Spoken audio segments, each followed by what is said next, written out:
Let's do it, ladies and gentlemen. Let's get stuck into this because there are a billion videos on the internet that say, oh yeah, this is how you get better at Overwatch. But how do you genuinely get better at Overwatch? This is a question that I don't think many people have got the answer to. Pro players, they understand this. Very, very good players, like we're talking High Master, GM players, they understand this. But what about the rest of us? What about everybody else? How do you put yourself in the mindset? What do you do? Well, what we're looking at here is my absolute unit account. Now, this is the account where I like to play heroes I'm not that good with, but I'm trying my best. Now, obviously, the ultimate hero that I'm not that good with is Hammond. It's a brand new hero, right? How do you use this hero?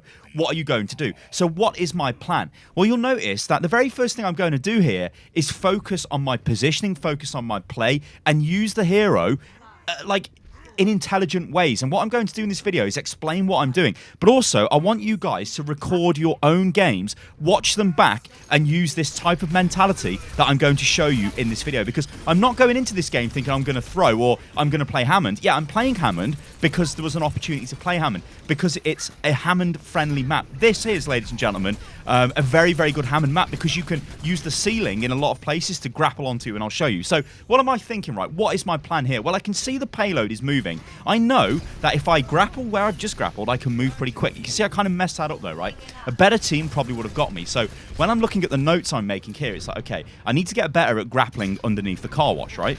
This here is a bit of a risky move because if they had somebody in the back line to stun me, that might have actually got me. So again, I'm just going through, smashing the enemy team up, looking to get pile driver in, because with Hammond, it's very, very key to get vertical air and then pile drive every time you can, because the pile driver is your best ability. This knocks everybody up into the air. It doesn't do that much damage to them, but it knocks them up in the air. It lets your whole team just obliterate them. And you can see it works really well. It's just very disruptive. That's what Hammond is. If you don't counter him, you can kind of do whatever the hell you like, provided you're on a map where this works. And in this video, I will show you Ilios, where it's a little bit different. So let's just go back a second to my mentality. What am I thinking here? You'll notice that I'm not actually talking to the team that much because I know what needs to be done, and I'm really focusing on my mechanics. This is a totally different hero. It's a hero that's completely different. So there's a number of goals what I'm trying to do here. The first one is do not die. Now, I've managed to achieve that. I've also got gold eliminations and bronze damage, so it's not too bad. What I'm doing is setting up, getting ready for the enemy to push in. Now, I don't know what the enemy are doing, and literally I don't care what the enemy are doing. I'm only focusing on myself. So I'm getting ready for them to come in. I know my ultimate's available. So my whole game plan there was use the ceiling, swing in, drop my ultimate. Now, there was a problem there. That wasn't really ideal usage of the ultimate. Now, I got a lot of coverage on the payload, and it has forced the enemy away from the payload. So you could say, okay, that was decent. But really, what kind of value did I get? It's difficult. I didn't kill anybody, but I have pushed them into positions where it's not great.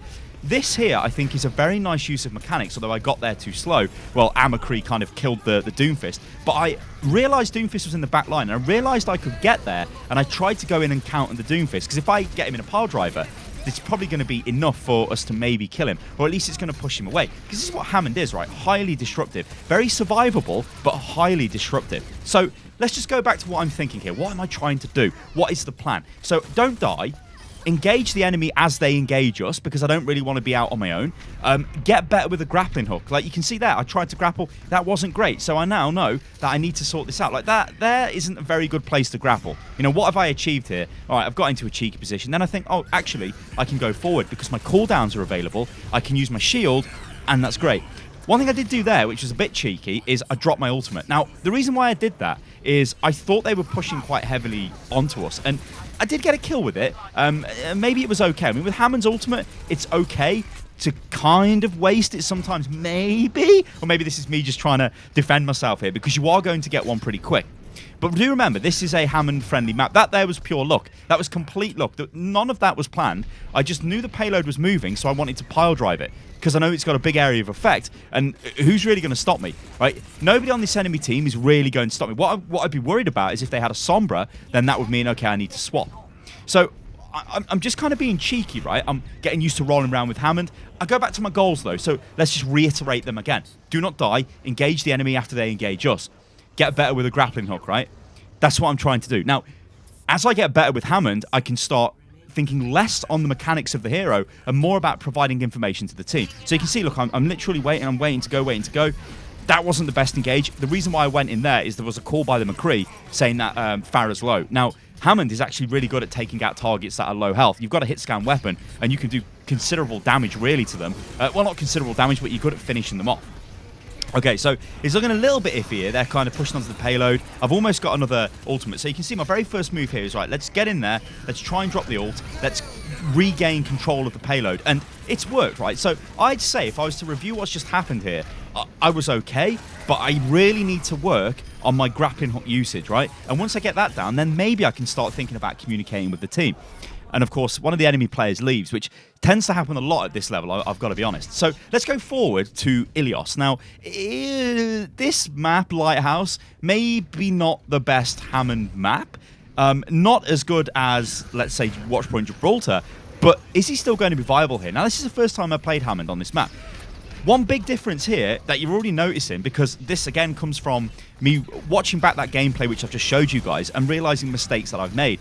I wasn't using just the wrecking ball itself to smash into people while I was grappled onto buildings. So in this game, what I've done here is prioritize trying to be more disruptive by actually hitting them with the ball itself. So you can see here, I'm on the point, I'm going swinging backs and forwards. I'm still kind of being reckless, and it is a bit of a mess at the moment. But, you know, that doesn't matter. Whatever, it's fine. If the enemy want to just go all crazy on the point, that's cool. So this is an adaptation I've made to my play, which I wouldn't have made if I didn't watch my gameplay back and think to myself, how could I improve? So just to clarify again, the clip that you guys have just watched on Gibraltar was before this game. After that game finished, I watched that back, and now I'm playing on Ilios, right? And I'm trying to use Hammond in a very disruptive, more aggressive way, but trying to add extra damage in using my grapple to actually smash Hammond into targets. Because it doesn't do, you can see that I got a kill with it. It doesn't do mega damage, but it knocks them around. And look how effective this is in the point, right? How can they stop me here? They really have no counter to me. And again, this is kind of like a playground for me because they have no... they've got a Brigitte, which can be a problem for me because she could slam me and stun me up. But they have no Sombra, and Sombra is the one that I'd be really looking out for because Sombra just hard counters Hammond in a massive way. So what is my mentality? Let's just discuss this for a second. Because a lot of people, and I'm guilty of this, but a lot of people will go in and they'll start playing Overwatch and they will just play it for the sake of it. And then they'll say, oh man, I win and I lose, I win and I lose, I win and I lose. How do you break that cycle? Or maybe you lose, lose, lose, or you win, win, win, then you lose and you win. It doesn't seem very consistent. How do you break it? Now, okay, disclaimer, you will get bad teammates. It will just happen. Overwatch is like nearly 3 years old now. We know this. It's just been done to death. Hopefully at some point the devs will fix it. Maybe during the Korean FanFest event we'll get some information on like guild systems or something. That would be cool if that happened. However, you have to look at yourself. Because this is a team-based game, sure, but it's like any team-based game. If you perform well, look at me, I've got 4 gold medals. Now, I'm not saying gold medals make you a good player, but that shows that I'm doing damage, which is good. I'm being disruptive. I know I'm playing well. You can see I'm playing well, at least for this level. And how can I translate this to a high level of play? Well, I don't know. Like, I think what's happening is they are just letting me do what I want. But I'm using this opportunity to get better with movement, to get better with when to pop out of the mech, because Overwatch is such a nuanced game. There are so many different ways you can play these heroes. This is one of the reasons why I can't make a video which will 100% say to you guys, this is how you get better with this hero, or this is how you get better with this hero, because it all depends on the level you're playing the game at, and then it also depends on what hero you're playing, and it also depends on what team comp the enemy have got.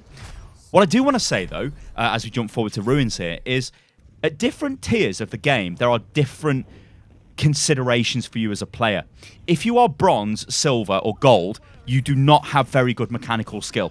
What I mean by that is you're not very good at playing your hero. So what you've got to do is focus on the hero, focus on ways of making yourself better with that hero, and you will get out of those ranks. Players at those ranks are generally not FPS players, yeah? They'll have bad accuracy, bad aim, so they really need to focus on that. When we go into platinum, diamond level, players generally have got decent mechanical skill, right?